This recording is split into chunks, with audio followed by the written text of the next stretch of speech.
Vous choisissez un avenir où sécurité, coopération et innovation deviennent nos piliers face aux menaces géopolitiques actuelles. Ne pas lire cet ouvrage serait sans nul doute une erreur. Une erreur qui pourrait vous priver d'une vision essentielle sur des défis politiques, mais également géopolitiques, des relations internationales du futur. Jardin paradisiaque, une Europe qui ne s'intéresse pas aux autres, qui se coupe du monde, devient une Europe en déclin, une Europe figée dans ses pensées, qui n'est pas amenée à prospérer.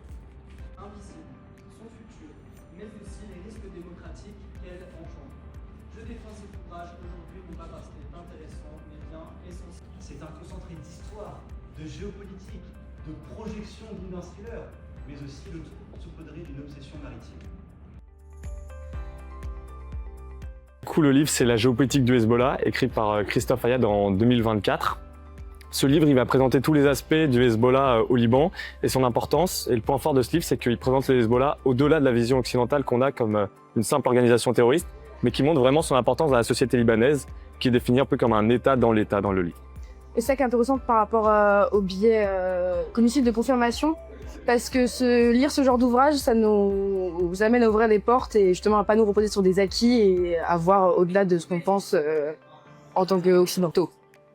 Ouais, donc si on pouvait donner un petit conseil, le groupe d'après cette expérience qu'on a pu vivre, c'est vraiment essayer de lire un maximum. Ça va enrichir votre réflexion personnelle et puis vous donner un peu du grain pour les rédactions que vous aurez à produire dans vos études ou après.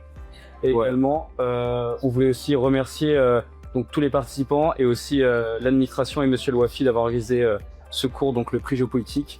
Voilà, parce qu'on trouve que ça permet vraiment aux élèves de développer des capacités au niveau de la lecture et au niveau également oratoire. Et donc voilà, c'est super et merci beaucoup. C'est moi qui présentais à l'oral. À la base, ça devait être Sacha de Guerquet. Donc en fait, il va plus être là parce qu'il était malade. Mais au final, on s'est quand même adapté et je pense qu'on a été assez surpris quand même parce que on avait un petit peu le rôle du passager clandestin parce qu'on n'était pas vraiment habitué et attendu à gagner. Mais voilà, on a réussi à. Ils ont bien travaillé le texte. Voilà, tout ce semestre, on a été assez sérieux, assidus et donc voilà, le travail paye et j'en suis très content. Je suis très fier.